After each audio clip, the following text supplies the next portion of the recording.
Começando mais um episódio do Vai de Boa Podcast, eu e meu parceiro Renato. E aí, Renato, tudo bem? Tudo bem, Marcelo, como é que você tá? Tudo tranquilo, tudo na paz. Bom demais, né? Mais um episódio.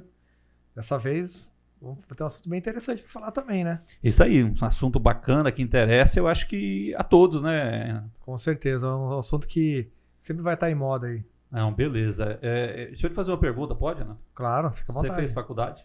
Fiz jornalismo. Fez mestrado? Fiz pós-graduação e depois fiz mestrado também em jornalismo. Parou por aí. Por enquanto. E você achou difícil, complicado? Rapaz, o mestrado foi complicado. Foi muito estudo.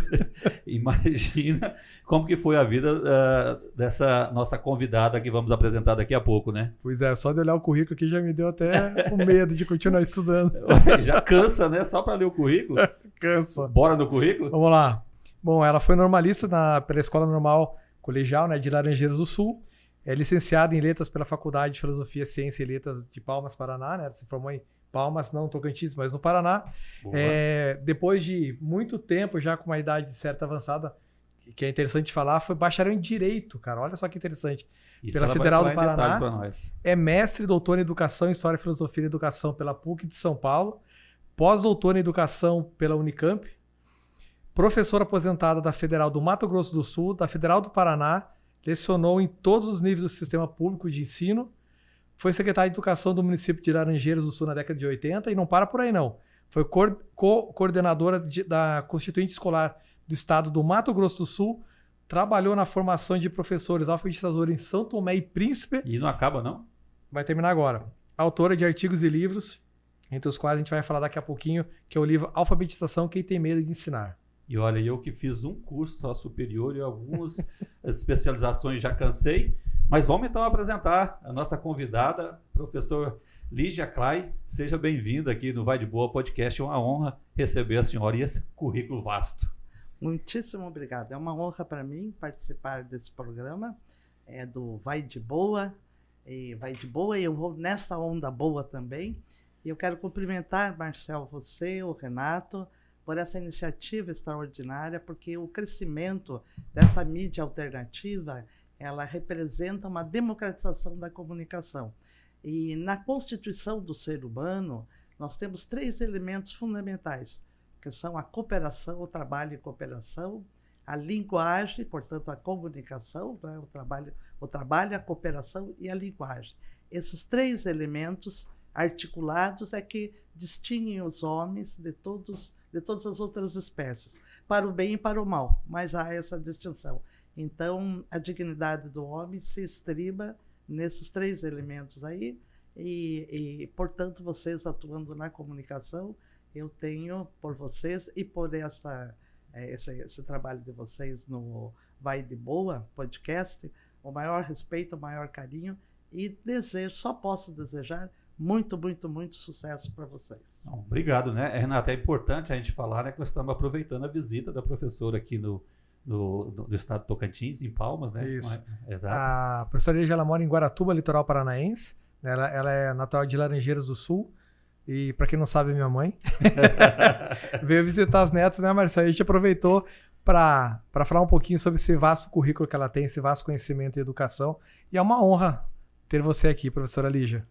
Pois é, professora, e tem muitas coisas para a gente falar aqui, né? O currículo da senhora é intenso, a gente vai falar sobre educação, pedir a sua opinião por uma série de coisas, mas eu queria começar, já que a senhora falou da mídia alternativa, do crescimento, né, dessas possibilidades de falar com a comunidade de uma forma geral, que no passado era tão restrita.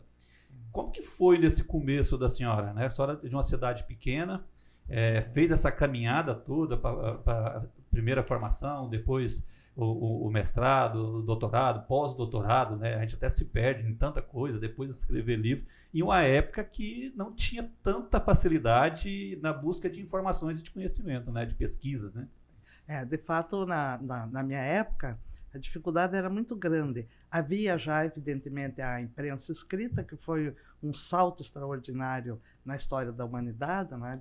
Promoveu a divulgação, a informação, né? De uma forma revolucionária, mas nós que morávamos no interior, nós sentíamos assim uma dificuldade muito grande.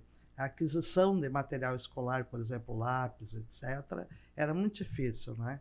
As escolas eram geralmente muito longe do local de moradia, né? E quem eram os professores? Os professores eram aqueles que sabiam ler e escrever, e ao saber ler e escrever, eram automaticamente considerados capazes de também ensinar a ler e escrever. Eu tive sorte de estudar num grupo escolar de Laranjeiras do Sul com excelentes professores, mas tudo era muito restrito, a cultura geral era muito restrita, não é?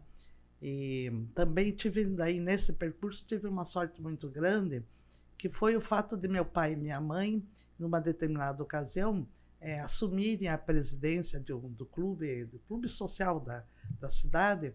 Então, todas as atividades que eles faziam, que rendiam algum recurso, eles foram juntando e adquiriram para o clube, né, uma biblioteca chamada Biblioteca Jackson.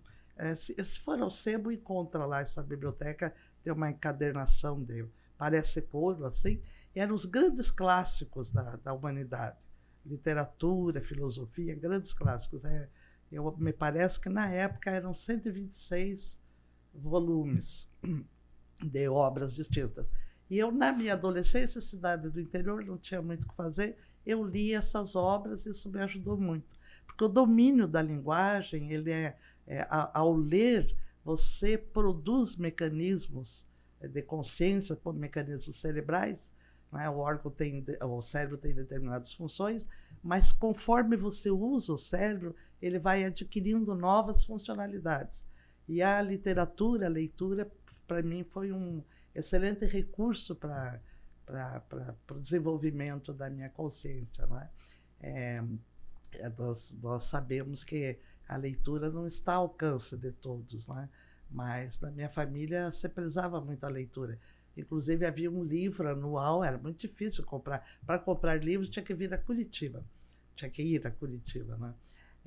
Mas meu pai comprava, por exemplo, o Almanaque do Pensamento. Parece-me que existe até hoje essa publicação. E é interessante porque ali tinha problemas matemáticos, tinha curiosidades, tinha muitos... se desenvolvia muito a temática da agricultura, quando era bom plantar isso, plantar aquilo, etc.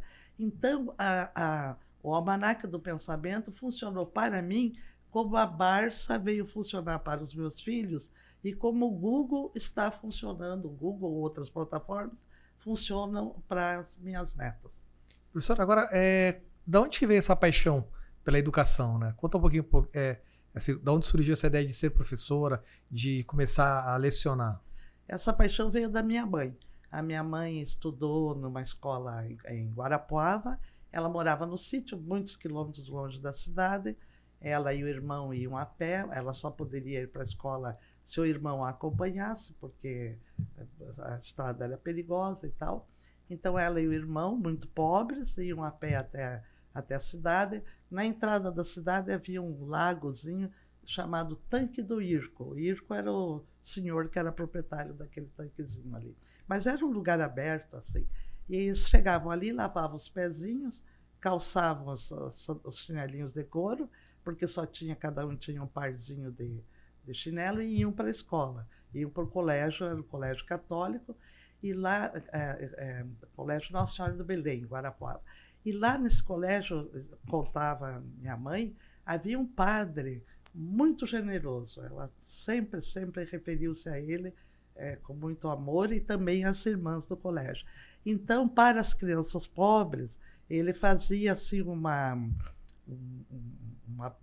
porção de sanduíches, pão caseiro, né? Pão, linguiça e queijo, que era o que havia na época, né? Eu usava aqueles balaios assim, então ele trazia o balaio de sanduíches e, de passada a aula, né, para eles não voltarem com fome para casa, e aí ele fazia perguntas sobre a aula. E daí, se o aluno não respondia, errava, ele fazia outra, até que a criança acertasse, para ninguém sair de lá sem o pão com sanduíche. E aí eles andavam, voltavam mais umas 2 horas a pé para casa. E aí a minha mãe, com 12 para 13 anos de idade, ela foi trabalhar como professora de fazenda né? Então, o fazendeiro, tinha ali a família do fazendeiro, e reunia mais alguns compadres e tal, as crianças ali dos vizinhos, né, dos confrontantes daquela fazenda, e pagavam ali um saláriozinho para ela dar aula. Pois ela foi de Guarapuava, ela foi para Laranjeiras do Sul e entrou para a Escola Normal Regional.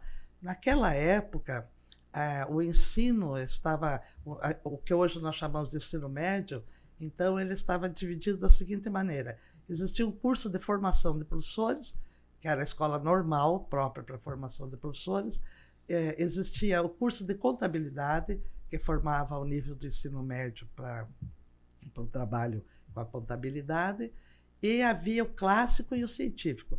O clássico é para quem iria fazer faculdade, né, e aí na área de humanas. E o científico para quem iria fazer faculdade na área das engenharias, medicina, etc.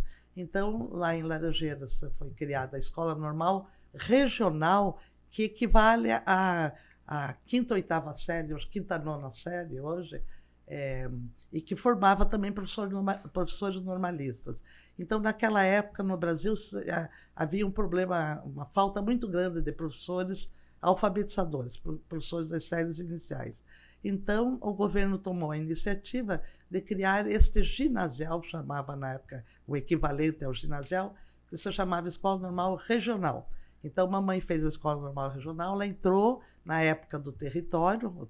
Laranjeiras do Sul foi capital do território do Iguaçu, que foi um território que teve uma vida muito curta, menos de 3 anos, né? Foi criado o território. Foi um dos maiores territórios do Paraná, né? Ah? Foi um dos maiores territórios do Paraná.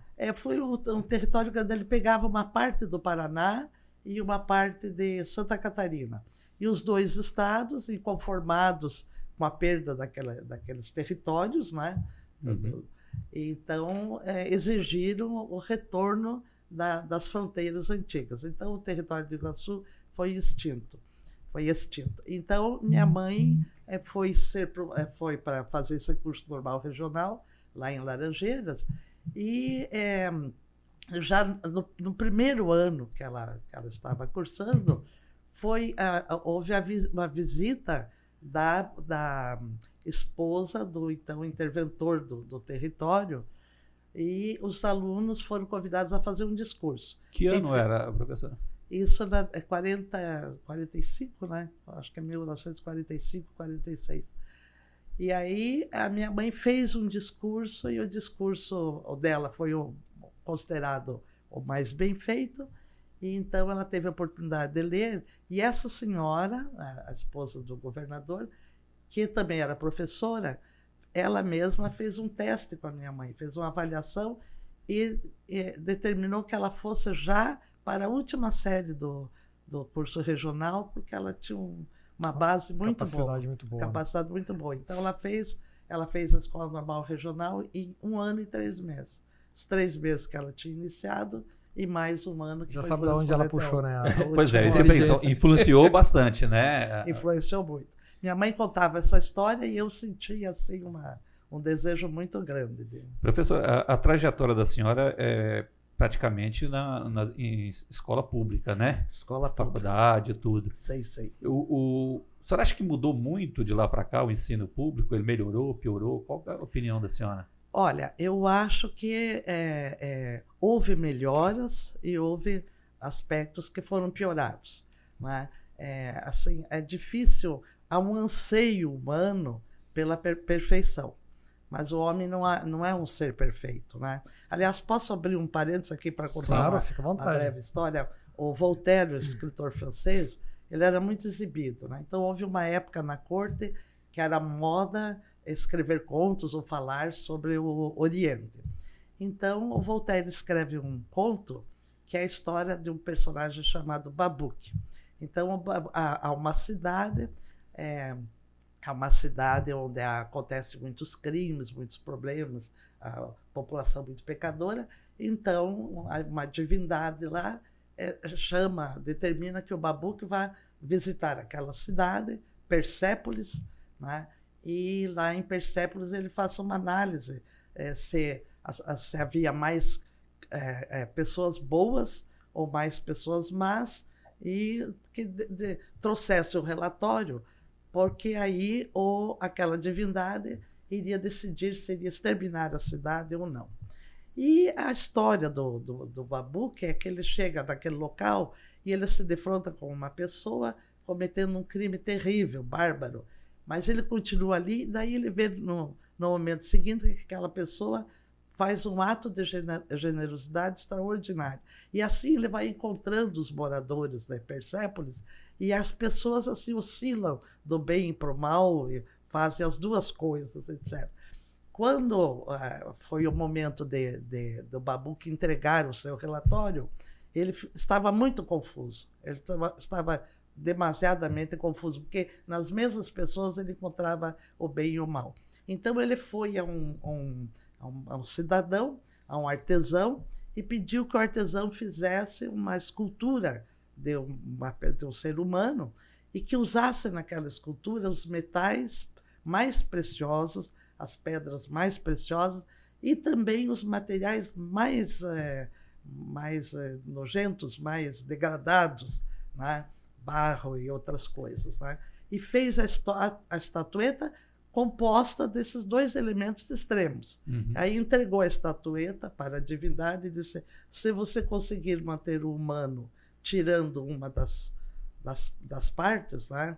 Então aí eu me rendo, mas o que eu encontrei foi isso. Né?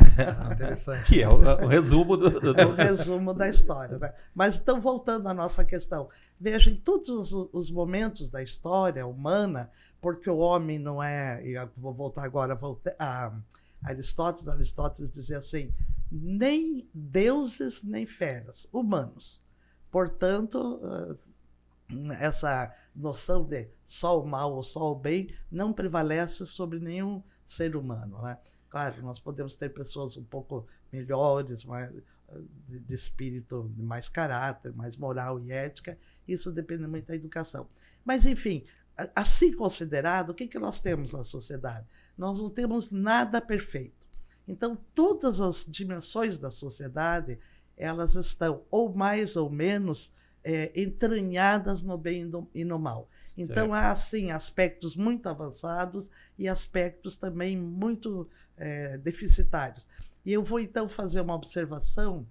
No tempo da ditadura militar no Brasil, né, a partir da década de 60, né, 64, houve uma mudança muito grande na educação brasileira, e a educação brasileira foi orientada por grupos de pessoas, de agentes norte-americanos que vieram para o Brasil e propuseram uma grande reforma da educação. E essa grande reforma ela adquiriu um caráter extremamente tecnicista.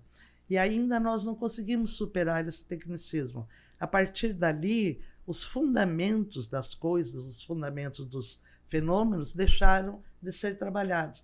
E a escola começou a aderir à postulação de fórmulas mnemônicas, né? Você decorava isso, decorava a fórmula, não precisa saber tal coisa, decora aqui. Os vestibulares, por exemplo, estão todos organizados nessa forma da decoreba, os concursos públicos.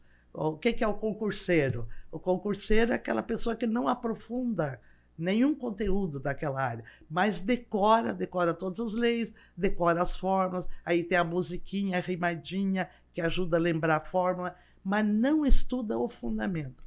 E o nosso cérebro... Isso da herança ainda? Dessa influência americana? Dessa influência norte-americana, desse período aí. Na época, houve uma publicação, eu sei porque minha mãe tinha em casa essa coleção, houve uma publicação de um programa chamava PABAI, que era programa era um programa de cooperação Brasil e Estados Unidos para a educação. Então, ali vinham os materiais e havia essa tendência que nós chamamos de tecnicista, né? Uhum. Então, você tem técnicas para decorar, etc., mas não estuda os fundamentos. Isso é problemático. Por que é problemático? É muito problemático. É problemático porque o meu cérebro desenvolve funções ou cria funções a partir do uso que eu faço dele. Se eu uso o cérebro para memorizar coisas, eu vou ter uma memória altamente desenvolvida, mas talvez a capacidade de raciocínio eu não tenha, ou eu tenha menor, porque eu não exercitei o raciocínio, eu já recebi aquela fórmula pronta ali. Isso é uma forma de alienação, por exemplo, ou não? Ou não... É uma forma de alienação e é uma forma de você direcionar previamente as pessoas para um ou outro setor da sociedade. Aí, dependendo da escola, você veja que há desigualdade tanto nas escolas públicas como nas escolas particulares. Por exemplo, se você pegar Curitiba, uma das melhores escolas de Curitiba de ensino médio é o Colégio Estadual do Paraná, é uma escola pública. Tá? Mas os outros colégios que ficam na periferia, na redondeza, eles não recebem esse cuidado, esse zelo para chegar ao mesmo nível do Colégio Estadual do Paraná. Da mesma forma, você pode ter escolas públicas muito bem, escolas particulares muito bem desenvolvidas e que oferecem uma educação com bastante profundidade, e outras que criam a ilusão de qualidade, porque aí tem lá tantos aprovados no vestibular. Quantos daqueles são capazes de pensar, de raciocinar? Né? Isso a senhora falou do vestibular, mas se prega também aos concursos públicos. Você Sim. acaba aprovando pessoas com tempo de aptidão para aquela função que ela foi aprovada. Com certeza. Porque todas as funções, a não ser que você seja só um apertador de parafuso, todas as funções exigem que você exerça um raciocínio. A sociedade contemporânea, como é uma sociedade onde o trabalho se tornou muito repetitivo, então há um certo desprezo pela capacidade de raciocínio. Que a pessoa vai lá, ela aprende um gesto, passa o dia inteiro fazendo aquele gesto, como bem mostra o filme do Charlie Chaplin, né? Então ela não precisa de muito raciocínio. Porém, na nossa vida, na vida cotidiana, e para a sociedade se desenvolver, é muito importante que todos sejam capazes de pensar. Né? E para a vida social, sobretudo para a ética, para a moral, para a estética e para a política, é fundamental ser capaz de raciocinar, ser capaz de pensar. E isto eu aprendo à medida que eu penso e raciocino. E como que eu penso e raciocino? Quando eu resolvo ou eu acesso os conteúdos escolares, os conteúdos da escola, de uma forma que obrigue o raciocínio. Vou dar um exemplo aqui baseado nas Marias. As Mariazinhas. Eu acompanhava... Que são as netas da senhora. As minhas netas aqui de Palmas, Maria Luísa e Maria Eduarda. Não de Palma. Não de Palma, não de Palma. É de Palmas. E eu sempre, o Renato sempre me corrija, porque eu digo, estou em Tocantins. Não, mamãe, não é, é no Tocantins, né? Então, as minhas... Vale lembrar, porque foi criado o Estado, da Constituição, tá lá, foi criação do Estado do Tocantins. Então, eu vi as minhas netas, elas estavam fazendo uma lição, era uma lição que tinha lá uma musiquinha, portanto, um poema. Né? A letra da musiquinha, fui à casa do mestre André, né? E aí, bom, daí a orientação que a professora dava era assim, o verso é cada linha, um conjunto de linhas é uma estrofe, etc. E tal. Quando a criança está aprendendo aquilo, muita mãe pode pensar assim, mas o que interessa para... Se a minha filha não for escritora, para que interessa saber a diferença entre verso e estrofe e refrão, etc. E tal. Mas veja, Marcel e Renato, quando elas estão estudando isso, elas estão fazendo uma classificação. Classificação é uma forma, é uma função que nós criamos no pensamento. O cérebro não tem espontaneamente essa função. Nós, ao aprendermos a classificar, nós dotamos o cérebro de uma capacidade de classificação. É como se fosse habilitando o cérebro para uma nova função. Para uma nova função. Que não existia antes. Que não existia antes. Aí elas também aprenderam, além de classificar, elas aprenderam a enumerar, porque tem o verso 1, verso 2, verso 3. A enumeração é uma outra função do cérebro. Então, assim, na escola, ao longo da história, então há sempre esta falsa questão, que é a questão da teoria ou da prática. A escola só ensina teoria. Quando está ensinando essa teoria, verso é isso, estrofe é aquilo, etc., refrão é tal coisa, ela está ensinando funções cerebrais, funções psíquicas cerebrais. Vou dar um exemplo. Estou me alongando? Claro, não. Eu vou dar um exemplo que talvez deixe essa questão do cérebro mais explícita. Claro que eu estou falando assim, grosso modo, não estou aprofundando. Mas veja bem, as nossas mãos, elas têm funções inatas.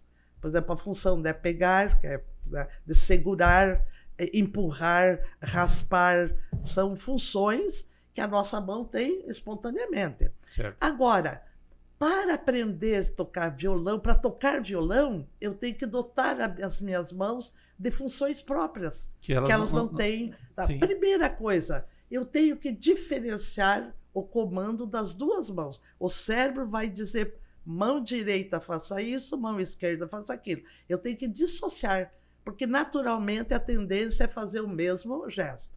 Então, aqui eu vou fazer um gesto assim, aqui eu vou fazer assim. Sem ter que ficar olhando. Sem ter que ver. Tem que passar a ser natural, tão espontâneo. Uma pessoa que toca muito bem, ela toca espontaneamente.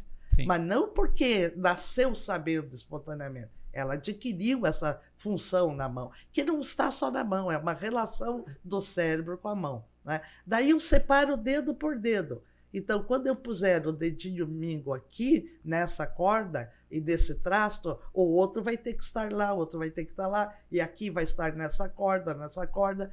Então, eu separo um por um, e depois, aí vem o salto, a questão fundamental, depois eu tenho que reunir todos na hora de tocar. Eu reúno todos, né? E essa é a forma do pensamento humano. É classificar, distinguir, separar por partes e depois reunir numa dada função, que a gente chama de abstração, né? Eu pego concreto, eu vejo que as coisas concretas são diferentes. Por exemplo, eu vejo que um cachorrinho é diferente de outro cachorrinho, que é diferente de outro cachorrinho, mas eu vejo que todos os cachorrinhos têm um jeito igual, que não é o mesmo, por exemplo, do cavalo ou do urso. Então, eu separo a espécie cachorro da espécie urso, da espécie cavalo. Então, a forma de pensamento é sempre assim, separar, classificar e juntar sob uma denominação comum aquilo que é comum. Professor, deixa eu pegar de acordo com esse raciocínio da senhora e esse ponto de vista, eu queria pegar 2 cursos, de medicina e direito. Certo. Medicina é muito conhecimento e prática, né? Uhum, e o direito tem muitas leis. Certo. Uhum. Essas duas, elas têm prejuízo nesse, só tocando aqui um pouquinho, elas têm prejuízo dessa forma de ensino hoje, que a senhora falou que não desenvolve o raciocínio, e sim é mais a questão de decorar. Uma dessas duas tem mais prejuízo do que a outra? Sim, eu acho que hoje a educação tecnicista, ela causa prejuízos, tanto para o direito como para a medicina, né? E se acresce aí um outro problema. Além de haver esse prejuízo desse tecnicismo, de aprender a técnica e não o fundamento, eu tenho um outro problema, que é a segmentação de uma ciência, a segmentação do conhecimento. Então, veja que, hoje em dia, os médicos, advogados, eles se formam e, para ter mercado, eles precisam imediatamente assumir uma especialidade.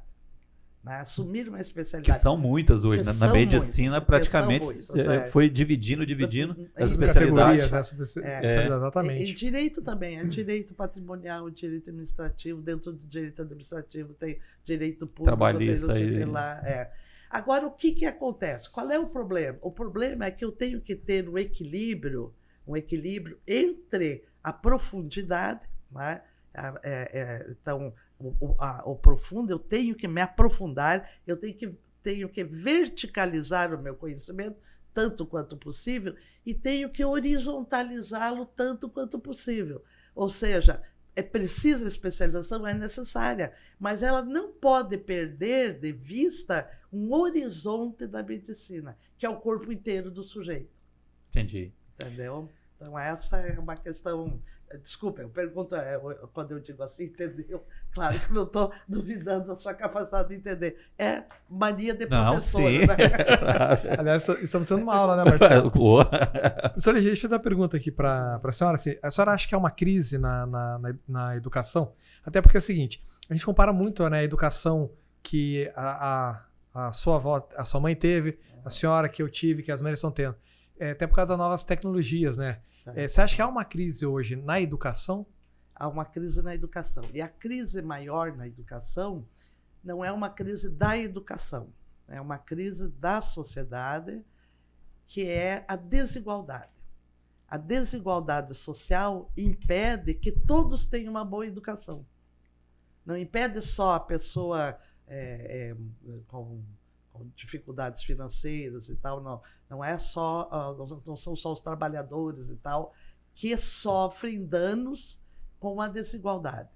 A desigualdade ela é danosa para todos. Claro que alguns sofrem com algum conforto, com muito mais conforto, e outros sofrem do desconforto. Mas há uma perda enorme nos dois, para as diversas camadas da sociedade, né? Alguns chamam as classes sociais, camadas sociais, etc. Eu vou dar um exemplo disso. Veja, a educação é um termo guarda-chuva que cobre todas as práticas de transposição para a nova geração da cultura produzida, dos saberes produzidos, dos costumes, da moral, da ética, etc. Não é? Claro que como a sociedade muda e o mundo muda, também a educação vai mudando, se adaptando às mudanças que ocorrem no mundo. Ela não é uma coisa estática. Mas essa transmissão de um modo de ser e de viver, ela acontece. Só que a geração nova, ela, além de receber a transmissão da cultura da geração anterior, ela também vai assimilando as novidades que acontecem no seu mundo, né? Então, não existe a corrida sem que a geração antiga passe o bastão para a nova. Mas a nova geração, assim que pegou o bastão, ela corre adiante. Por isso que nós, idosos, nunca alcançamos a piazada. Você conversa com um piazinho hoje, um adolescente aí, ele está anos-luz na minha frente em muitas coisas, né?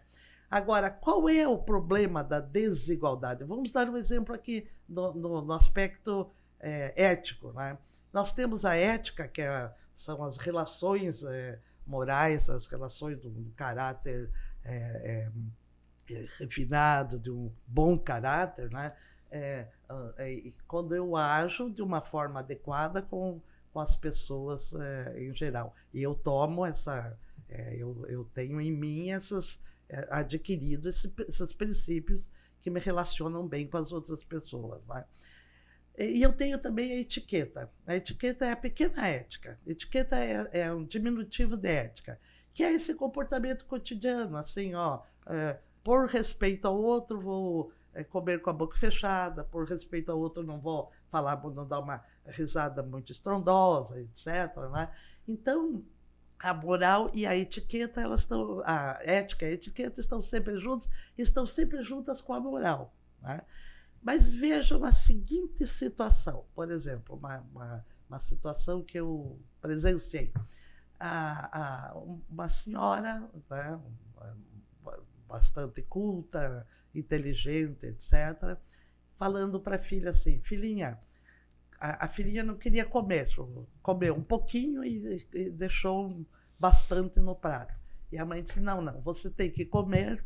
Uma família assim, bem aquinhoada, né? Você tem que comer, porque você não imagina quantas crianças do mundo passam fome. À primeira vista, isso parece uma lição ética. Veja, ela tem que se preocupar com os outros. Agora, veja no fundo, né, o desvirtuamento ético. Porque existem pessoas que passam fome, eu tenho que comer muito. Eu tenho que comer verdade. bastante bem. Então veja como a aparência engana, né? Sim. Eu já A gente não dizia- para pra pensar Controvérsia, isso, né? Marcelo? É interessante. Eu já dizia a música assim, as aparências enganam aos que odeiam, aos que amam, né? Então, veja, a formação moral e ética, ela é muito complexa e ela está nessas pequenas coisas. Então, quando existe a desigualdade e eu não paro para refletir sobre ela profundamente, eu caio nessas armadilhas. Né? Olha, veja, eu estou educando bem a minha filha, né? Estou educando bem a minha filha, eu estou mostrando para ela que tem gente pobre. Mas como que você corrige a pobreza? Comendo bastante. Pois é. Percebe? Sim, não tem. Não Sem tem, lógica, né? Totalmente Sem sem lógica. E essa desigualdade é falha da educação, na opinião da senhora? Não, professora? a educação é vítima da desigualdade. A desigualdade, no meu entender, é um processo próprio do modo de produção em que nós vivemos. Porque esse modo de produção, ele se assenta na necessidade do lucro. Nenhum empresário pode sobreviver sem o lucro. Sim. Né?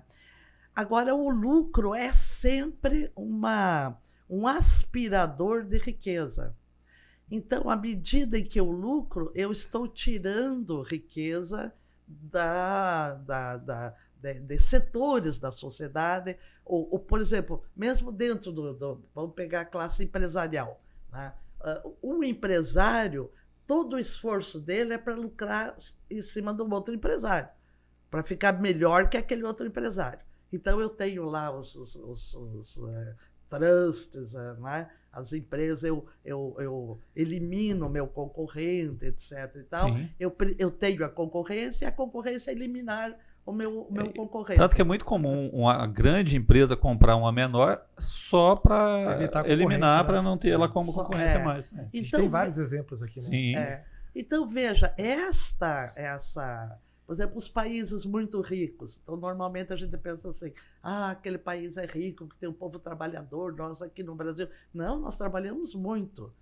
Eu lembro de uma ocasião, eu tirei do ar uma propaganda da Volkswagen, uma ocasião. Por quê? Porque era época de carnaval. Posso falar? Pode. Claro, aqui é livre. Não tem censura, não. Então, era época de carnaval e a Volkswagen lançou uma propaganda que dizia assim, no Brasil é carnaval, mas nós da Volkswagen não paramos de trabalhar.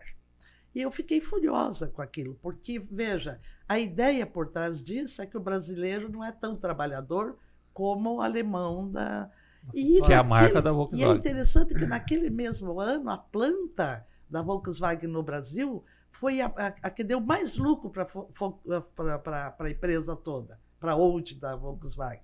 Né? Então, eu telefonei para o setor de comunicação e solicitei, olha, eu estou me sentindo ofendida, isso aí do Paraná. Não, nacional. Eu telefonei em São Paulo. Ah, tá. Telefonei para São Era uma Paulo. campanha nacional, então. Era uma campanha nacional. Aí telefonei, daí a pessoa disse, não, eu vou passar para outra. Me identifiquei como advogada, que para isso serve bastante o meu nosso advogado. Aí me passaram para um outro setor, e a pessoa veio lá e disse, mas a senhora não está entendendo, porque aí nós temos uma linguagem figurada, etc. Falei, meu filho, quem Falar não com a está... professora, como é linguagem figurada. O senhor não está entendendo que eu fui professor de língua portuguesa há muito tempo. Eu sei o que é figura de linguagem e isso aí é uma discriminação do povo brasileiro, que é um povo trabalhador, mas cujo esforço ele é apropriado lá pelo exterior. A Volkswagen ganha dinheiro no Brasil, para onde que ela leva esse dinheiro? Quais escolas que são contempladas com os lucros da Volkswagen? O país o país sede da Volkswagen, né? Sim, então nós produzimos assim uma desigualdade muito grande e isso nos traz enormes defasagens no aspecto ético, moral, político, e isto tem consequências seríssimas em todas as outras nossas práticas.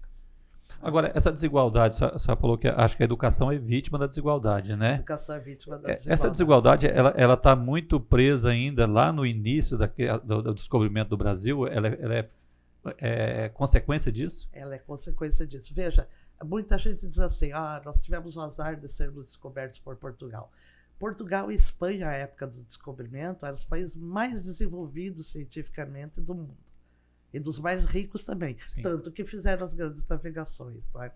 Mas o que aconteceu é que eles, como foram os primeiros grandes colonizadores, houve um enriquecimento muito grande do reino pela extração de recursos das colônias. Né? E isso se deu, sobretudo, por via da escravização, né? Seja a tentativa de escravização dos índios e escravização dos índios, e também a escravização dos povos africanos. Né? Então, veja, o Brasil foi o último país a proclamar a libertação dos escravos, né? A libertação total dos escravos. Então, e aí nós vivemos um problema que o Sérgio Buarque de Holanda, o pai do Chico Buarque de Holanda, ele coloca de uma forma muito interessante, que o problema é o seguinte, e também é retomado esse problema pelo Roberto Schwartz, que é um crítico literário, mas é um excelente sociólogo, etc. E tal. Ele se apresenta como crítico literário, mas o conhecimento dele é vastíssimo. E o problema qual o problema? Então, você tem uma economia baseada na escravidão. Só quem trabalhava era o escravo. Você tinha a nobreza, que não trabalhava, e você tinha uma classe média que vivia de favores. Né? Vivia de favores. Então, o favor, o fazer, o favor, tem um outro termo bem próprio para isso. Por exemplo, quando, vamos supor, um político faz um favor para alguém, fugiu o termo aqui, mas enfim. Lobby? Não é lobby, é outro, mas daqui a pouco eu lembro. Então, você tem duas classes que não trabalham, que vivem do trabalho escravo, né? Uma vive obrigada a agradar a classe superior, porque vive de favores daquela classe superior. E quando você tem entre aspas, libertação dos escravos, há um processo muito terrível que aconteceu no Brasil, que foi a proibição da cedência de terras para os ex-escravos. Então, eles ficaram sem nenhum meio para trabalhar. Então, é uma população enorme, a única que trabalhava, e que agora não tem mais recursos para trabalhar, porque não tem mais a terra. Todo o seu trabalho era um trabalho vinculado à terra. Né? E aí são proibidos de terem a propriedade da terra. Né? Veja que o Barão de Cairu, que foi um grande economista brasileiro dessa época, havia toda uma luta pelo abolicionismo e não saía, não se resolvia a questão, uhum. Né? Não libertava os escravos. E o Cairu, economista, ele disse muito claramente, ora, não vão libertar os escravos enquanto não houver uma lei de terras, porque os proprietários de terras, eles sempre têm a expectativa que a coroa lhes dê mais terras. Então foi criada essa lei que tornou as terras todas na época do imperador, depois da República são as terras devolutas, né, que pertencem ao Estado, uhum. E os escravos não tinham mais acesso ao meio de trabalho.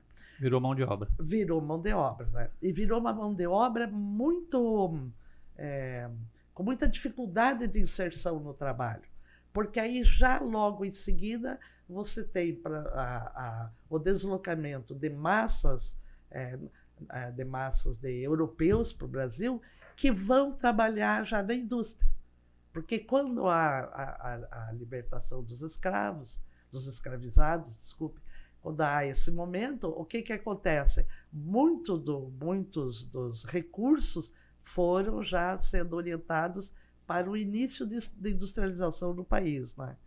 E aí, para o trabalho na indústria, era mais fácil trazer da Europa operários que lá já tinham experiência de indústria do que colocar ali a mão de obra dos ex-escravos. Né? Então, nós temos uma sociedade onde os trabalhadores, nós não só dividimos os proprietários e os trabalhadores, mas entre os trabalhadores foram criadas várias camadas de cada vez mais pobres. E a camada, a base da pirâmide é a mais pobre. Então, você tem uma pirâmide econômica aí que empobrece muito a nação como um todo. Não, aproveitar então, né, já que a senhora falou que essa mão de obra que veio de fora, tal, muitos delas da África, né? Sim. A senhora teve uma passagem por lá também, né? Estive em São Tomé e Príncipe, com muito orgulho. E como que foi essa experiência? Essa experiência foi maravilhosa. Veja, o professor Paulo... Não sei se é gancho, eu falei pegando um gancho, mas nem sei. É gancho, sim. Sei. O professor Paulo Freire teve uma experiência em São Tomé e Príncipe, quando ele foi exilado. Ele e um amigo lá, um senhor, professor conhecido meu de Curitiba, professor Marés, que até hoje é professor de Direito, ambos exilados foram para São Tomé e Príncipe. O professor Marés lá se encarregou de auxiliar o país, então recém-independente, na organização do seu sistema jurídico. E o professor Paulo Freire foi organizar a educação, né? E depois, muitos anos mais, até o Paulo Freire escreveu Cartas de São Tomé e Príncipe, onde ele relata essa experiência. Muitos anos mais tarde, eu tive essa honra de ter sido convidada para ir a São Tomé e Príncipe fazer um trabalho de formação de alfabetizadores lá, né? Então, o que é que eu encontrei em São Tomé e Príncipe? Quando houve a independência, Portugal, as empresas, o governo, retiraram toda a infraestrutura econômica e cultural do país e a São Tomé e Príncipe voltou, digamos assim, a uma estaca zero toda aquela infraestrutura, as instituições, a escola, etc., professores e tal, foram destituídos. Então, o povo teve que começar do zero a se auto-organizar, a se reorganizar, a criar as suas instituições, né? E foi muito interessante, porque eu trabalhei, são 2 ilhas, né? São 2 ilhas, a gente costuma dizer que elas ficam no sovaco da África, porque elas são bem ali no Atlântico, bem no 2 ilhas. Uma ilha chama São Tomé e a outra ilha chama Príncipe, elas formam o mesmo país, né? A capital fica em São Tomé. Então, eu encontrei ali uma população extremamente inteligente, porque eles veem uma população produzida por uma teorização sobre o mundo que vem de uma atividade prática concreta que eles realizam. Aí vem aquela questão que eu te falei. Se você trabalhar ali, você desenvolve as funções cerebrais, né? Então, eles tinham que resolver os seus problemas. Ao resolver os problemas concretos, eles desenvolveram funções cerebrais altamente elaboradas. Então, eu encontrei ali um pessoal com digamos assim, com uma carência de materiais, uma carência de bibliotecas, uma carência de meios, outros meios culturais, né? Mas, internamente, eles têm uma cultura interna extremamente rica. Ou seja, não perderam a cultura com todas essas transformações. Não. Inclusive, o Renato lembra que temos lá em Curitiba algumas esculturas que os artesãos fazem assim, aprendem a fazer, é uma coisa maravilhosa. E ali, São Tomé e Príncipe é uma cultura muito rica, porque as ilhas, essas 2 ilhas, elas eram, no período da escravidão, utilizadas mais ou menos como um depósito de escravizados para encher um navio negreiro. Então, os escravos eram caçados no interior da África, no continente africano, porque ali são ilhas, né? Lá no continente, eram deixados em São Tomé e Príncipe, e ali, como havia abundância de peixe e tal, eles eram soltos ali, eles ficavam soltos, então ficava barato para o traficante de escravos, né? E depois, quando havia ali um grupo, um contingente grande de escravizados, então eles recolhiam no navio negreiro e traziam. Então, ali houve uma intersecção de muitas línguas, de muitos hábitos, muitas culturas. Então, o país assim, é riquíssimo sobre esse aspecto. É muito, muito rico. Né? Agora, professora, deixa eu só fazer uma pergunta em relação ao São Tomé e Príncipe. Você foi lá a título de ensinar também, né? Mas você aprendeu também muita coisa, né? Nossa, aprendi muitíssimo. Aprendi, por exemplo, uma coisa que vou comentar aqui, que é é mais pitoresco, né?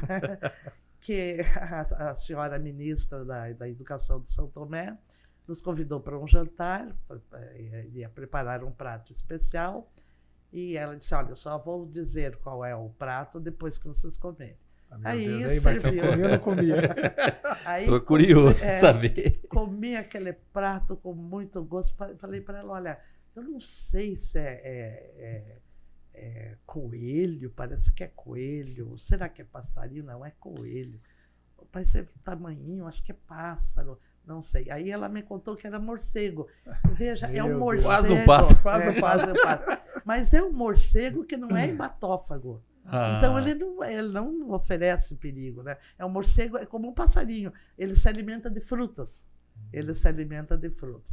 Então, assim, a diversidade alimentar, né? Eu fui 3 vezes para lá. Cada vez que fui, fiquei muitos dias. Sempre comi alguma coisa diferente. Frutos diferentes, preparados de formas diferentes e carnes diferentes. O peixe, assim, o alimento principal é o peixe, né?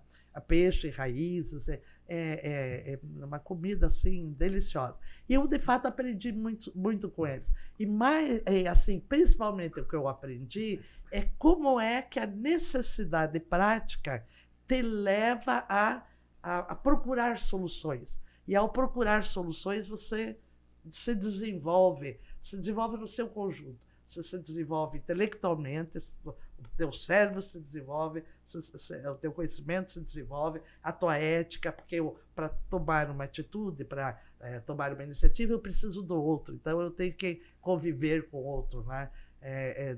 Inclusive do ponto de vista espiritual, você se desenvolve, né? Então,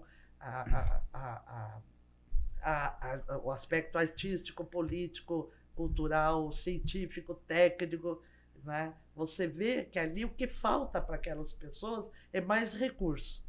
Sim. Mas elas têm, com os poucos recursos que elas têm, elas se jogam na prática para encontrar as soluções para as dificuldades que têm e assim se desenvolve. Professor, esse período, você já ficou quanto tempo lá? Eu fui 3 vezes, eu fiquei uma média de 2 a 3 semanas cada vez. Não, porque eu queria perguntar à senhora é o seguinte, esse momento que eles passaram lá, nessa época são vítimas do tráfico, foram caçados, depois comercializados, foram tratados como animais, né? Talvez seja um dos momentos mais cruel da história da humanidade.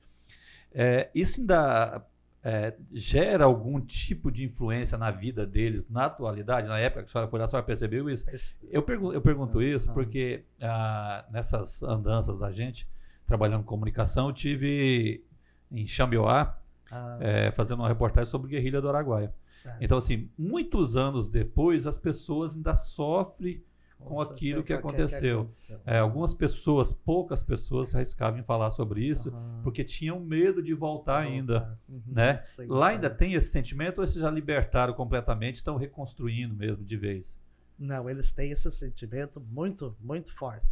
E esse sentimento, ele se manifestou materialmente na construção de um museu, o Museu dos Escravizados lá. E eu tive a oportunidade de visitar esse museu e tem, assim, são relatos, são instrumentos de tortura que eram usados, né? Há um personagem da história de São Tomé e Príncipe que foi que atuou como um grande libertador, que lutou muito, inclusive, pela independência do país, e que, na época, ele conseguiu, porque ele era muito habilidoso, fazia muitos trabalhos diferenciados, ele conseguiu conquistar a confiança dos que escravizavam, dos europeus, né? E ele se miscuiu na vida dos europeus ali de São Tomé e Príncipe, dos comerciantes de escravos, e ele tinha uma vida dupla, né? Ali ele tomava conhecimento do que estava sendo planejado e, ao mesmo tempo, ele foi organizando os escravizados para um levante muito grande, né? E ocorreu esse levante, mas ele foi morto e aquela população que estava ali foi dizimada, né? Que era uma população vinda de várias regiões da África, né? Inclusive com línguas muito diferentes. Né? Professora, agora, voltando um pouquinho aqui ao Brasil, né? Voltar. Bom, hoje assim, né, o perrengue do professor em sala de aula assim, é um data show que não funciona, né? Um ar-condicionado que no Tocantins é muito quente. Né? Quando você dava aula no interior lá em Laranjeiras, lá, quando também era secretário de Educação, quais eram os perrengues que você passava? Tem uma história também de uma rural que eu sei, que é fantástica. Conta aí pra gente. Então, os perrengues eram muitos, porque assim, todo mundo fala, todo mundo reconhece a educação como uma viga mestra do desenvolvimento do país. Mas na hora de dar recursos para a educação, todo mundo acha que não. O professor está ganhando muito, a escola já não fazemos qualquer coisinha. Está ganhando pessimamente. Pessimamente. Né? Os professores, eles são notoriamente os funcionários públicos que estão na faixa da menor renda. Porque como os professores têm que atender toda a juventude, toda a infância e a juventude brasileira, precisam muitos professores, não é? O contingente de professores tem que ser muito grande. E para pagar bem esse contingente grande de professores, é evidente que vai um contingente também de recursos muito grande, né? Então se economiza pagando mal o professor ou dando um jeitinho. E o próprio professor, nós mesmos professores, nós vamos buscando soluções e muitas vezes o governo, ou então aqueles que têm interesse em economizar na educação, acabam usando isso contra nós. Por exemplo, vou dar um exemplo aqui. Nós, professores, a gente ensina, eu vou falar dos perrengues lá, né? A gente dava aula de matemática, não tinha aba com essas coisas, né? A gente pegava um sabugo, cortava as rodelinhas de sabugo, contava 3 vezes 3, tem 3 sabuguinhos aqui, mais uma vez de 3 sabuguinhos, mais outra vez, 1, 2, 3 vezes 3, conta tudo, dá 9 e tal e coisa. Então a gente usava e usa até hoje muitos recursos que a gente mesmo faz Sim. em sala de aula. Veja, a vida do professor no Brasil ela é tão terrível, porque o professor, vamos supor que o professor tem um turno só, então ele ministra 4 horas. Ele leva pelo menos 4 horas para preparar aquelas aulas, corrigir os trabalhos, tem que corrigir trabalho de aluno por aluno, tem que fazer avaliação, etc. O professor usa os seus próprios recursos de casa, tesouro, etc. e tal, para criar material didático. O professor mesmo compra material para fazer os seus materiais didáticos. Compra uma caixa, ou então vai lá na loja de calçado, pelo amor de Deus, separe umas caixas vazias para mim, etc. Então o professor produz material didático com seus próprios recursos, ou doados por vizinhos, ou então dele mesmo, sua tesoura, seu lápis, sua caneta, etc. e tal. Da escola ele praticamente não recebe nada, tudo ele oferece. Né? E ele recebe por um turno trabalhando no mínimo 2. Né? Então, e isso acarreta uma coisa muito grave, que é como o professor se situa no nível pobre da população, né? E como nós sabemos que a pobreza é tratada como uma coisa desprezível, o professor também é socialmente desprezado. E aqui eu vou me permitir contar um caso familiar para ilustrar isso aí. Nós fomos morar num prédio em Curitiba e chegamos naquele prédio, ele ainda não tinha nem sido terminado, né? Estavam terminando ainda os acabamentos e tal. Então, eu morei sempre naquele o prédio onde eu tenho meu apartamento ainda hoje, né? Já não tenho mais, porque eu já falei que é dos filhos, eles agora que façam quem quiser. Não quero me preocupar com isso. Mas, enfim, sempre moramos lá e tal.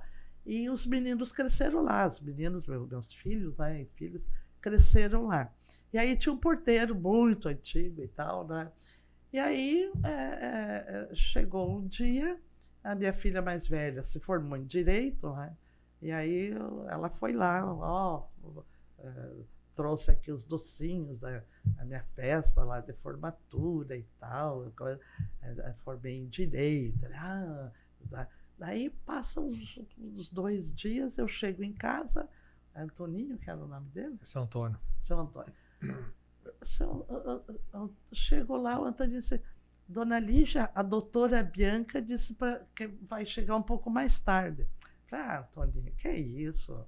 Doutora Bianca, a menina, criança ainda, mal se formou, não precisa ter essa formalidade, né, Antônio? Não, doutora, advogada, doutora e tal. Bom, passam-se mais uns anos, a outra filha se forma em Direito. Aí também conversa com o seu Antoninho, ok, trouxe os docinhos da festa de formatura, formei em Direito e tal. Mais um dia ou dois, o Antoninho chega para mim e diz, Dona Lígia, a doutora Tatiana disse que não é para a senhora ir buscar em tal lugar, porque ela vai estar na casa da amiga tal. Doutora, Antoninho, que isso?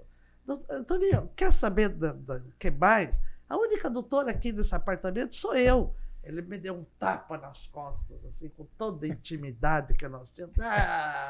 Dona Lígia, tirando uma comigo. Pensa que eu não sei que a senhora é só professorinha? Acabou, né? Acabou. Eu não tinha mais o que falar, né? Aí eu fui fazer Direito. Pra ser doutora de verdade. Pro Antoninho. Mas conta a história da rural lá, que você teve que ir pro interior lá. Lá no interior, então eu assumi a Secretaria de Educação e tinha muitos problemas. Um dos problemas, para vocês terem... Primeiro que faltavam escolas. O número de crianças em idade escolar era muito maior do que o número de escolas. Mas o problema é que essas crianças são espalhadas na zona rural, né? São espalhadas. Então, aonde que você constrói escola? Você constrói muitas escolas e tem muitos professores, ou então, e isso sai caro, ou então você amontoa e a criança anda lá 5 léguas, 6 léguas e tal. Mas havia um outro problema complementar, que era o seguinte, os proprietários das fazendas, eles tinham a sede da fazenda aqui, mas eles criavam a escola lá, 5, 6 quilômetros lá, que é para criar um núcleozinho para valorizar aquela parte da terra. Então, mesmo as crianças que moravam na sede da fazenda, muitas vezes tinham que ir longe lá e tal. Então, uma das primeiras coisas que eu fiz foi desmanchar essas escolas que ficavam muito longe e aproximar mais as crianças. Mas, naquela época, Laranjeiras era, acho que, o terceiro maior município, terceiro maior em termos territoriais, né, do Paraná. Então, eu tinha escola que ficava a 80 quilômetros da sede do município. Tanto que eu tive que comprei uma moto, uma Honda 125 CGzinha, para subir as serras lá e tal. Mas nós tínhamos uma caminhonete, era uma caminhonete, uma rural, né, uma rural bonitinha, bem pintadinha, tinha sido reformadinha e tal, né? E nós íamos com aquela rural lá para o interior e tal. E essa rural, mas ela dava muitos problemas. Tanto que diziam, havia na época uma atriz muito famosa, muito bonita e tal, e aí o motorista dizia assim, essa aqui é a fulana de tal, bonita, charmosa, elegante, mas não trabalha direito. E aí com esse motorista, que coincidentemente também chamava Antoninho, esse motorista eu circulava por lá, né? Até que eu tive que recorrer à moto. Mas aí um dia chegamos lá, era 3 horas da tarde, nós tínhamos andado, a fome, sabe, o estômago encostando lá na costela, já de fome que estávamos sentindo. E aí chegamos numa casa lá dos colonos, né? Chegamos, o Toninho já conhecia, porque ele rodava por todo lá, né? Chegamos, aí aparece uma senhorinha, né? Uma polonesa, aí, olha lá, a secretária, o senhor Antoninho, vamos chegar, vamos entrar.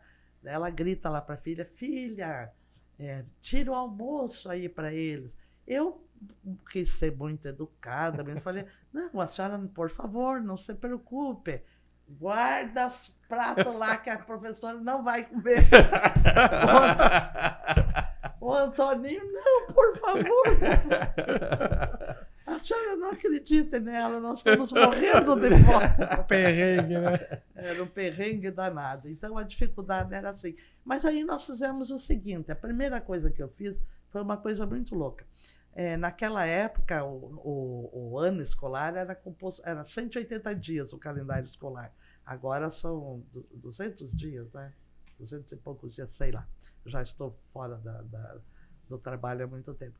Mas, enfim, era um calendário de 180 dias. E eu comecei a ter contato com os professores e verifiquei que eles sabiam muito pouco. Eles sabiam ler e escrever, mal e mal e tal. Então, eu pensei assim, é melhor que essas crianças tenham 100 dias, percam 80 dias de atividades que não estão servindo muito, e 80 dias eu vou utilizar para a formação desses professores. Daí eu fiz um programa em cooperação com a Universidade Federal do Paraná e com a Secretaria de Educação do Estado do Paraná. E nós ministramos 80 dias para os professores da zona rural, em todas as disciplinas, né? Língua portuguesa, matemática, ciência, história, geografia, né? Teatro, música, etc. Então eu conversei com a paróquia, a paróquia me cedeu um local que eles realizavam uns encontros, né? Chamavam-se Cursilhos da Cristandade, não sei se ainda existem esses movimentos, mas então ali eles tinham esse local que tinha os quartinhos, os beliches e tal.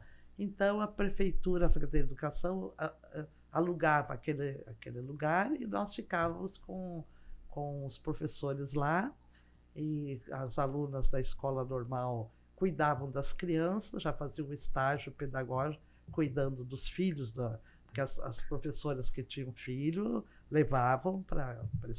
Eu ficava cada vez 7 dias, uma semana lá.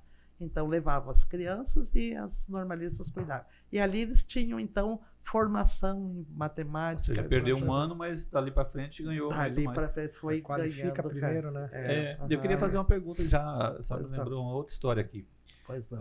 Antigamente, existia poucas universidades no país, né? E, de repente, isso ampliou de uma forma muito exagerada. E muito se questiona a qualidade dessas universidades, que são muitas, principalmente particulares, né? Sei. Na opinião da senhora, quanto mais melhor, mesmo que a qualidade seja meio duvidosa, mas está levando algum tipo de conhecimento. Sei. Ou a senhora acha que seria melhor menos universidade, mas com qualidade melhor? Eu acho que nós temos que fornecer, aí eu vou radicalizar, é uma utopia, mas é como eu penso, me permite ser utópica nesse caso. Eu acho que nós temos que oferecer escola em todos os níveis para toda a população. Todos os níveis para todo, como foi o Uruguai, por exemplo. Lá não existe vestibular. Todos entram para a universidade. E como que você controla a qualidade? No processo universitário. Estudou, meu filho, se dedicou e tal, tem dificuldade, tem o professor co-orientador, etc. Só sai quem estiver bem informado. Né? Mas todos entram. Né? Todos entram. Aqui nós temos um problema que todos entram, porque a maior parte tem que pagar, e sai meia boca. Né? Aí, claro, evidentemente, depende muito do perfil de cada aluno, depende muito da instituição, depende muito de cada professor. Né? Então, há muitas variáveis, né? Muitas variáveis. Mas eu continuo dizendo, a resposta para isso é a superação da desigualdade. Né? Você veja, vamos pegar aqui de primeira a quarta série, no caso das Marias, por exemplo, né? Eu vejo lá, elas trazem a tarefa de casa, a Paula e o Renato praticamente dão um outro período escolar para elas, porque fazem as tarefas e eles têm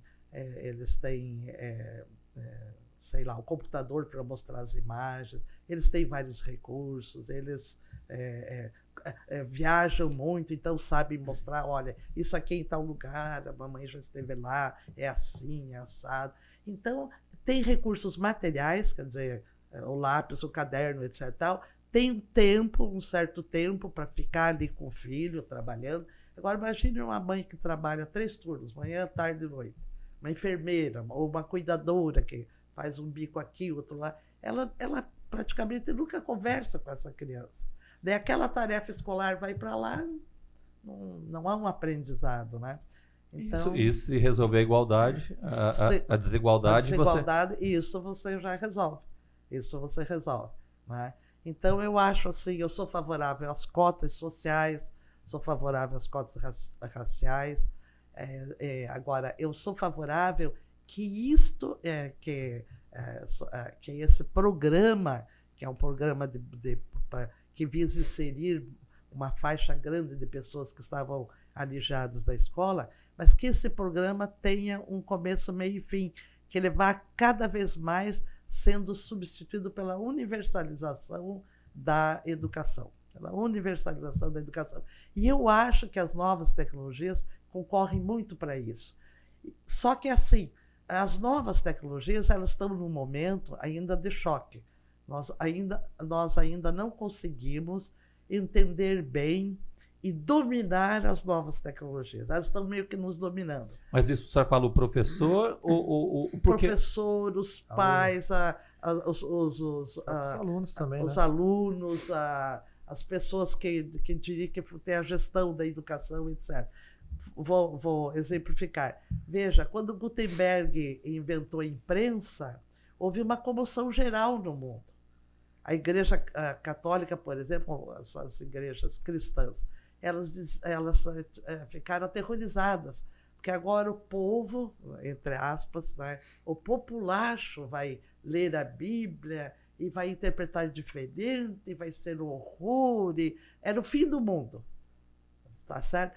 E olha como a imprensa colaborou para o desenvolvimento, a sociedade se elevou a um patamar superior, né? Para o bem e para o mal. Quando eu digo se elevou a um patamar superior, eu não estou imaginando que aquele passo só tem positividade, né? Quando você desenvolve a ciência, por exemplo, você descobre os elementos do átomo e o comportamento do átomo, você produz um equipamento para curar o câncer e você produz uma bomba atômica, né? É verdade. Então, de novo, não podemos separar o bem do mal. Lá do início, que a senhora falou. Lá do início, é. Então, eu acho que as novas tecnologias, como elas são muito surpreendentes para nós, para a minha geração, por exemplo, elas são uma coisa meio assustadora, elas vão nos dominar, a inteligência artificial vai tomar conta de nós, etc. Não, mas sempre atrás da máquina tem um ser humano. A senhora viu que a conversa está tão boa que nós estamos disputando quem faz pergunta aqui, né? Eu quero só continuar, Renato, porque eu queria perguntar aqui, dentro dessa... Isso é uma opinião minha e a senhora fica à vontade para discordar. Certo. Né? Quando você falou muito em desigualdade, será que o caminho para corrigir parte dessa desigualdade não estaria, sei lá, no sistema de formação pela universidade pública? Eu vou explicar. Normalmente, uma criança ou um estudante, um aluno que vem da escola particular, ela tem mais chance na escola pública, numa faculdade pública, numa federal, numa estadual. Porque ela foi mais preparada, aí volta a desigualdade. Ela teve mais acesso, não teve acesso. Ela acabou de falar das crianças que têm todo um recurso em casa, né, e daquela senhora que trabalhou o dia todo, um trabalho mais pesado tal, e não tem os recursos tecnológicos para estar ensinando. Então, essa pessoa ela tem muito mais chance nessa concorrência com a pessoa que não teve muito acesso. E depois que ela forma, ela passa 5 anos, ela vira médico, ela vira advogado, professor, e uma série de coisas. E não devolve nada para o Estado nesse sentido. Ou seja, o pai do pobre, da pessoa que não tem acesso através do seu trabalho e dos impostos, ele contribuiu para a manutenção daquela universidade com os impostos que ele paga, gerando imposto, para educar o filho de uma pessoa que está degraus na frente dele, vários passos na frente dele. Então, assim, será que não tinha uma política, uma forma de, você formou, você é médico. Então, pelo menos uma vez por semana, atenda num postinho público de graça. Você é arquiteto, pelo menos um dia ajuda a desenvolver projetos que vai atender. O professor volta para dar aula na escola também, né? E aí vai, o advogado, você pode auxiliar também uma série de pessoas. Não seria um caminho de encurtar um pouco essa desigualdade ou amenizar, né? Concordo. Na advocacia, por exemplo, tem o exercício pro bono, né? Que é aquele que não é cobrado, né? Que é exatamente um serviço social, digamos assim. Eu concordo inteiramente com você. Eu acho que a sociedade, todas as pessoas deve dedicar uma parte da sua vida a algum serviço social, mas um serviço social que vise a produção da igualdade, que não vise a desobrigação do Estado. Sim. Porque o que nós vemos aí, que muitas tem um risco, vezes? Né? Tem um risco. O Estado se desobriga porque a própria população vai lá, e daí a população vai atuar no lugar do Estado, e ela não vai atuar, nem sempre vai atuar, conforme a política escolhida pelos eleitores. Os eleitores escolheram o candidato tal, que pressupõe que ele vai desenvolver determinado tipo de política.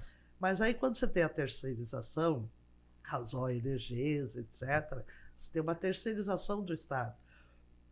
Desculpa. Mas que é uma terceirização que está desonerada de respeitar as políticas do Estado. Então, isso é um problema muito grande. E a gente vê isso muito fortemente na educação.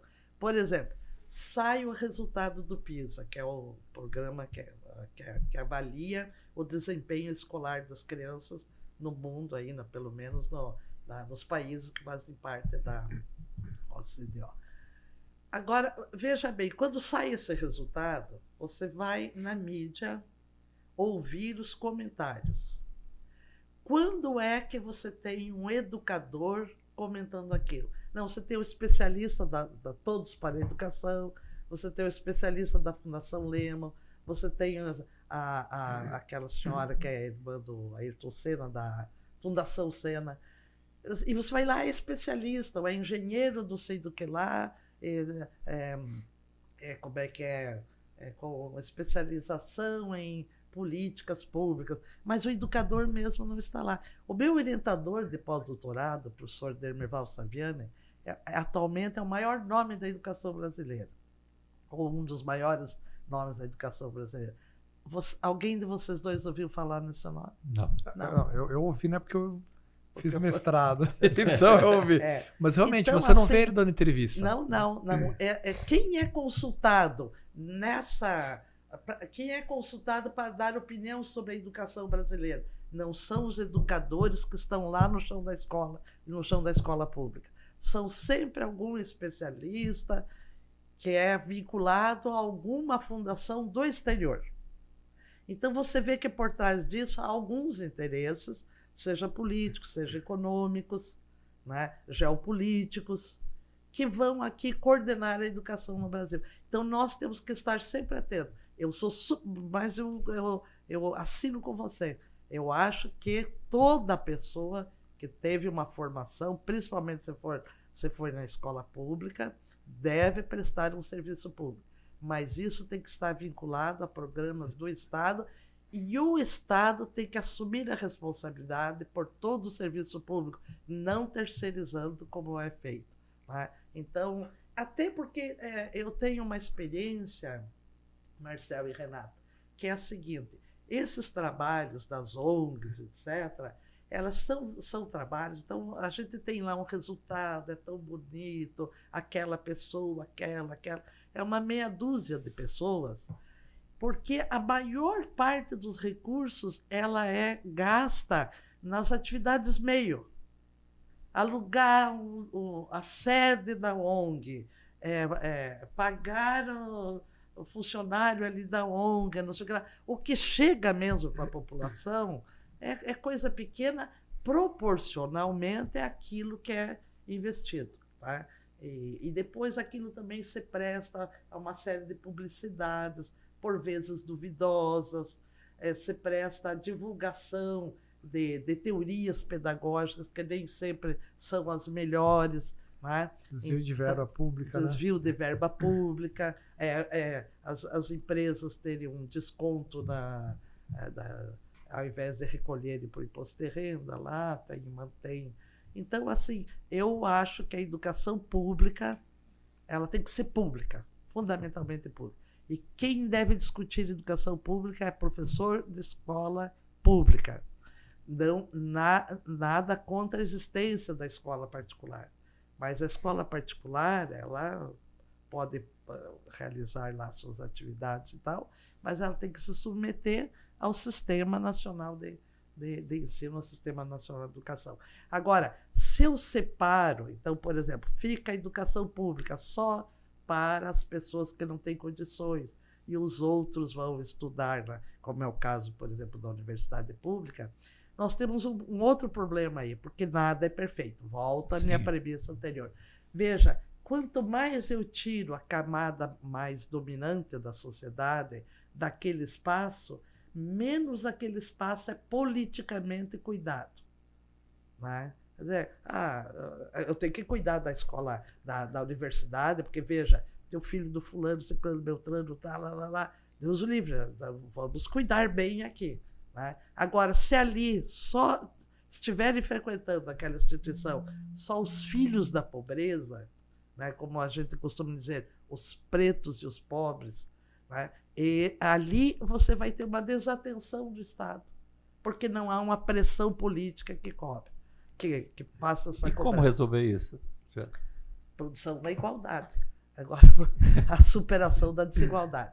Aí isso passa por um programa político do país, né? O país todo assuma, a população assuma um programa político que caminhe na direção da igualdade. Claro que a gente não vai, por exemplo, dormir desigual e acordar igual. Sim, é um processo. É um processo longo, difícil e que carece também de muito esclarecimento da população. Né? Pois é, esse acho que é o passo mais difícil de dar, né, professora? Porque quem faz as leis, quem decide a forma de ensino da educação são os políticos. E quem elege eles são as pessoas que não estão preparadas na escolha dessas pessoas. Por isso que esse processo, acho que ele é muito demorado, muito lento. Né? É muito lento, é muito lento. Eu acho assim que o povo, ele tende a população em geral, né, pelo menos os trabalhadores, eles tendem a votar bem porque eles sentem na carne as dificuldades. Para nós, a diferença do preço da carne, por exemplo, R$2, né, às vezes a gente nem contabiliza aquilo. Né? O pobre, ele gasta, às vezes, um dia inteiro percorrendo os supermercados para anotar lá arroz. Aqui nesse supermercado, eu vou comprar arroz aqui, que os outros 3 que eu passei está 30 centavos mais caro. Né? Então, as populações que estão numa condição de pobreza, elas têm uma visão objetiva da realidade muito mais verdadeira do que aquela que nós temos. E eles tendem a votar. Quando eles votam de uma forma desastrosa, por exemplo, é porque eles chegaram num nível de desespero ou num nível de dificuldade que qualquer coisa vai servir. Vamos mudar. Vamos mudar porque a situação está muito difícil, vamos mudar. Isso pode ser uma coisa muito ruim, mas pode ser uma coisa muito boa, porque isso também alerta os políticos. Olha, não podemos continuar assim, porque há aqui... Né, eu tenho muita confiança no voto da população em geral, mas, claro, nós sofremos aí uma série de manipulações, a manipulação discursiva, né, que acaba conduzindo as pessoas para... Elas querem a solução, mas aí essa alienação discursiva que se impõe, seja pela mídia, seja até por recursos econômicos, seja até pelas ONGs, enfim, né, ela pode desviar o voto dessa pessoa. Professora, diante de todo o seu conhecimento, eu não podia terminar sem eu fazer uma pergunta para a senhora. Recentemente se discutiram muito do ensino domiciliar. Sim. Qual a opinião da senhora? Eu acho que o ensino domiciliar não é bom. Quer dizer, o ensino domiciliar deve vir, né, se os pais quiserem, acompanhado do ensino coletivo. Por quê? Porque a dimensão mais importante do ser humano é a dimensão social. Se eu vou educar em casa, eu nego para a criança, ou para o jovem, ou adolescente, okay? Eu nego o direito de aprender o convívio social. Porque aprender o convívio social na escola é diferente de você estar junto com o seu filho no aniversário, no churrasco, etc. Porque lá na escola ele vai estar sem o pai e a mãe. Então ele vai ter que aprender a conviver com com os outros, na riquíssima diversidade que são as pessoas humanas, e ele vai se produzindo como alguém capaz da sociabilidade, não só da boa convivência, mas também de se produzir como um ser social, no sentido mais profundo do termo, que é produzir-se como um ser codependente, né? O que caracteriza, uma das coisas que caracteriza muito o ser humano é ser dependente de todos os outros seres humanos. Então, eu sou dependente de todos e os outros são dependentes de mim. Então, veja bem, Marcel, quando você acordou de manhã hoje, você foi ao banheiro e com certeza escovou os dentes. Você estava sozinho no banheiro? Sim. Não. Não? Não. Quando você pegou a sua escova de dentes, quantos milhares de pessoas estavam cristalizadas naquela escova? Se ela for de plástico, você teve lá uma plataforma de petróleo que extraiu, mas e para construir aquela plataforma? Precisou ferro. Ah, mas então teve um mineiro lá que fez. Não, mas o ferro foi levado daqui para lá. Então teve um caminhoneiro. Ah, o caminhão tem roda de borracha. Ah, não, mas então teve lá o cara que extraiu a borracha, etc. E tal. Então, uma construção. Qualquer objeto que eu tenho hoje, ele é atravessado pelos fazeres de tantas pessoas que é inimaginável no final do dia com quantas pessoas indiretamente eu convivi. Entendeu? Então, agora, você imagine, vamos pegar um aspecto só. Suponhamos que haja uma greve e se corte a luz no país por uma semana. O que acontece? Destrói o país. Destrói o país. Destrói o toda país. a produção, né? Porque nós temos, a nossa condição humana é essa condição de interdependência, uma dependência recíproca. Eu sou importante para você, você é para mim, e para ele, para ele. É uma rede, diferentemente dos animais. Por exemplo, quando a gente diz que as abelhas são sociais, as formigas são sociais, está equivocado. Elas vivem em grupo, né? Mas elas não são sociais no sentido humano. Por quê? Se você destruir uma colmeia, aquela abelhinha ali que sobrou, ela vai continuar vivendo normalmente, sem depender de nenhuma outra, até morrer de morte natural ou alguém pisar nela. O quê? Ela não depende dos outros, embora ela viva ali num agrupamento. Sim. Né? Agora, o ser humano, não. Imagine, o que é que você faz para se alimentar? Você faz um monte de coisa de trabalho exaustivo, mas que não tem nada a ver com a alimentação. Se não houver os outros para te alimentar, você vai passar fome e logo morre. Sim. A nossa água aqui, não é? A garrafinha, que é a água, ou a água da torneira. Meu Deus do céu, quanta gente esteve envolvida para essa água estar aqui comigo. Então, a dimensão social, nesse sentido que eu estou falando, que não é só do agrupamento, né? Os animais são gregários, mas não são socialmente interdependentes. Né? Na nossa interdependência, o outro é fundamental. E é fundamental não no sentido romântico, porque o ser humano, nós temos que nos amar. Claro que nós temos que nos amar também. Mas ele é materialmente fundamental. Eu não sobrevivo um dia se os outros com quem eu convivo deixarem de me fornecer as coisas que eu consumo cotidianamente. Então, quando a pessoa fala, eu adoro ficar sozinho, na verdade, no fundo... Vou contar a história desse aqui. Ih, vai me queimar agora. Vou queimar. Sobrou. Esse aqui, adolescente, um pouco mais que adolescente, em Curitiba, era muito legal, era coisa da hora, subir o pico lá, não sei se era do Marumbi e tal. Daí, estou cansado da humanidade, a sociedade me oprime, mas eu quero viver na natureza. Mãe, tem uma bota, preciso que a senhora me compre, que eu vou lá, tem uma bota que ela tem uma sola assim, para aguentar, e ela é macia, não é pesada e tal, eu vou precisar da bota. Aí, então você vai viver lá na natureza com aquela bota super avançada industrialmente. Imagine para fazer aquela tal bota especial e tal. Mãe, escute, a senhora não me daria um Walkman? Lembra do Walkman? Demais. Ué, mas você não vai lá para a natureza ver os passarinhos e tal? Ah, mas uma hora vai ficar chato. Eu quero levar o Walkman com o CD que alguém compôs, que alguém tocou e tal. Vai lá e tal. Ah, mas eu preciso levar um repelente. Ou seja, estava lá sozinho, mas acompanhado de toda a humanidade.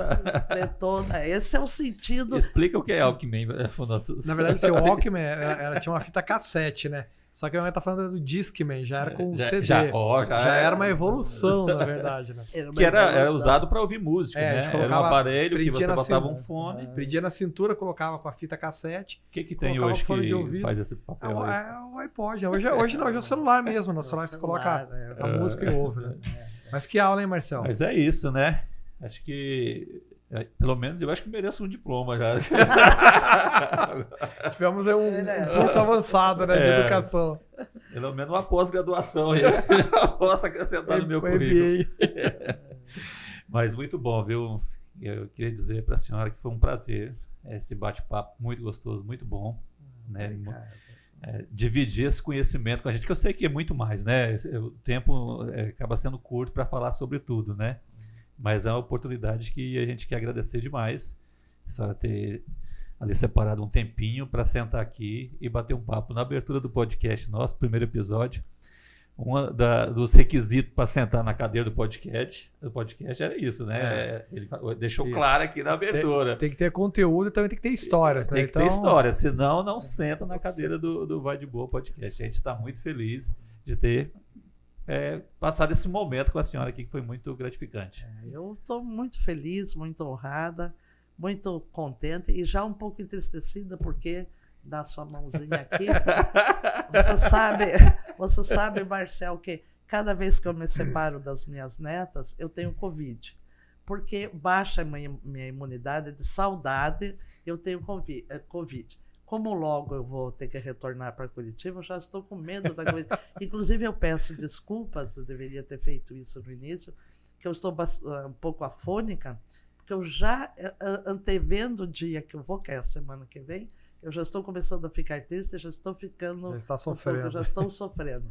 Mas é uma alegria imensa estar aqui com meu filho, meu orgulho, né? Recém tendo concluído o mestrado, me fez muito feliz, porque como eu segui essa carreira acadêmica, né? Eu primo por isso, né? Eu estimo a educação, a formação nos níveis... Em quaisquer níveis, eu acho a formação importante. Meu pai tinha o 5º ano primário, era um homem muito sábio. Operações, matemáticas, sabia tudo.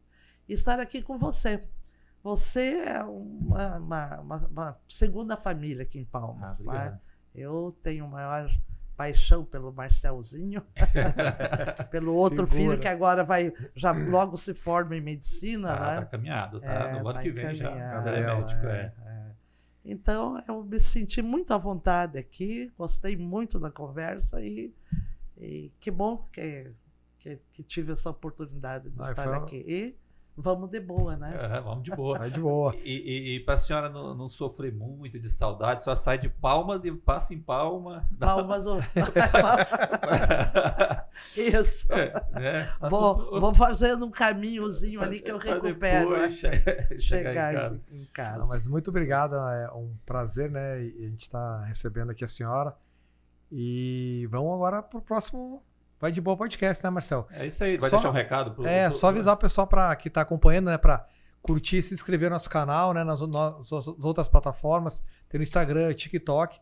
Né, acompanha que vem muita coisa legal pela frente. Então, professor Lígia, obrigado pela oportunidade de ter essa aula. E até a próxima Vai de Boa Podcast, né, Marcel? É isso aí, Renato. Obrigado.